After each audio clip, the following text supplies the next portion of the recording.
Welcome back. The time is 4 minutes to 10, and we welcome you to the concluding segment of today's discussion right here on Salam Media. We have a special interview lined up, and joining us for it is Mr. Imtiaz Ebrahim, the Secretariat of Direct Selling Association of South Africa.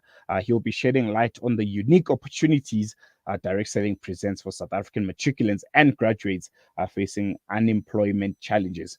In a country where the job market poses significant hurdles, direct selling emerges as a beacon offering not just income but also skills development and financial independency. Mr. Ibrahim, welcome to Salam Media and thank you for joining us.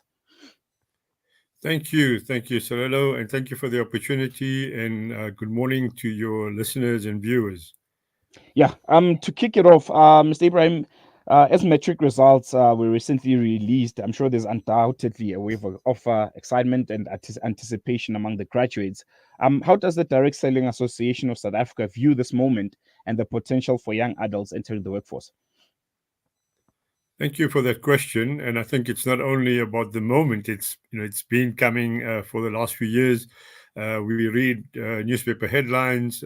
We see students struggling to get jobs. They finish matric. It's meant to be a new phase of their lives, but they can't get jobs. They keep on getting told you need experience before you get a job. You need to have qualifications before you get a job. It's very difficult in the labor market. So with direct selling, our member companies, at the DSA, have business opportunities that have been vetted by the DSA for credibility and sustainability. And these business opportunities revolve around potential, what we call direct sellers. In this case, your students selling the products and services of our member companies and earning an income. Also, in some cases, recruiting others to do the same and earning a commission on their efforts, while those people then earn. But I think the most important part of the whole, let's call it, formula would be the support by our member companies to these entrants, teaching them how to run different aspects of their businesses, teaching them how to interact, teaching them how to groom themselves and really be business people. And in many cases, provided the entrant follows the guidelines and also is prepared to work hard, we're seeing success. And I have to stress prepared to work hard, because there's no quick rich scheme, but it's work, and nothing that is good comes without hard work. So here's an opportunity for these young adults, to embrace their opportunity in life at a very important phase of their lives, to make a success. In many a case, it's for them to earn an income to support their families, and in many a case, it's for them to earn an income to pay for their varsity fees. Mm. I think if you can, I think in the simplest form, how would you define direct selling? What is it? What are you selling? Where do you get what you're selling? Because obviously you'd be a young person, fresh out of matric, no resources whatsoever. What is direct selling in its simplest form? So all member companies of the DSA have been vetted, and we've listed these member companies on our website, which is dsasa.co.za under the members tab. One can go there and review each of the member companies, review their opportunities, the products which one would sell on their behalf, products or services which one would sell on their behalf, and make contact directly with them. And they would then run the interested party, in this case a student, through the process of joining, through the process of development, through the process of mentorship thereafter.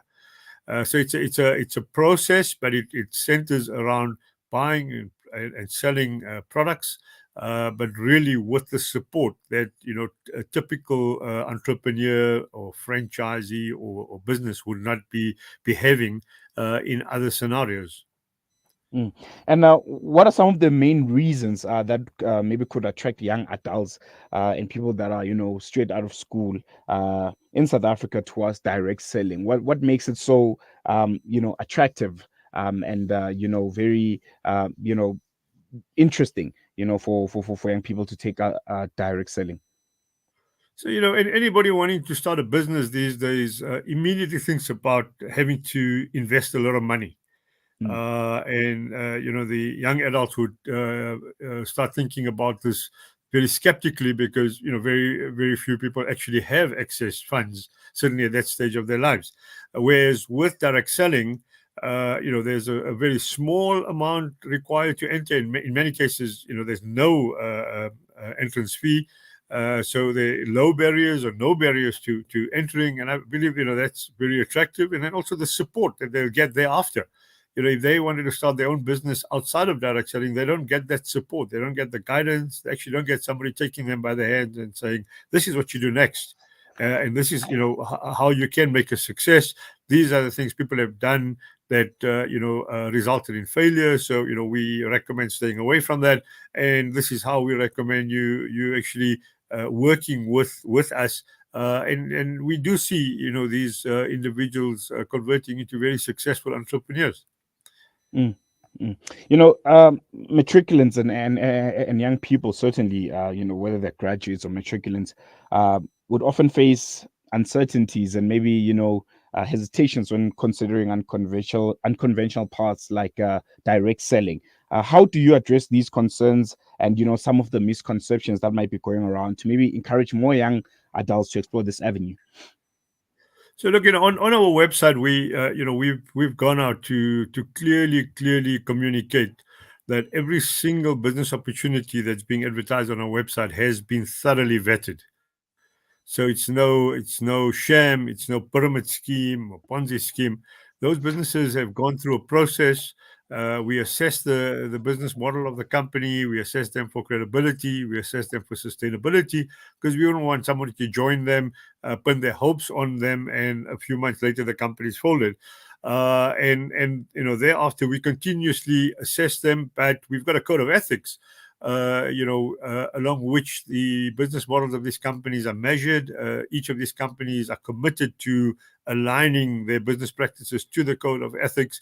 And the primary goal of the code of ethics of the DSA would be honesty, transparency, simplicity. So anybody joining, looking at the business model of one of our member companies would be able to quite easily understand, because the code of ethics requires them to be simple. And when we look at this as a package, what better way to come in knowing that you can trust the company with which you're now going to start partnering up, with which you're going to start pinning your hopes. Mm.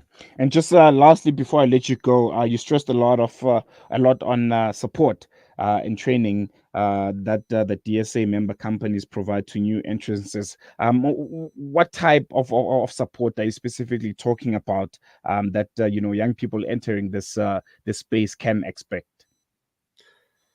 Thanks. Yeah, that's an excellent question, because it's not something that one finds on a daily basis in different sectors.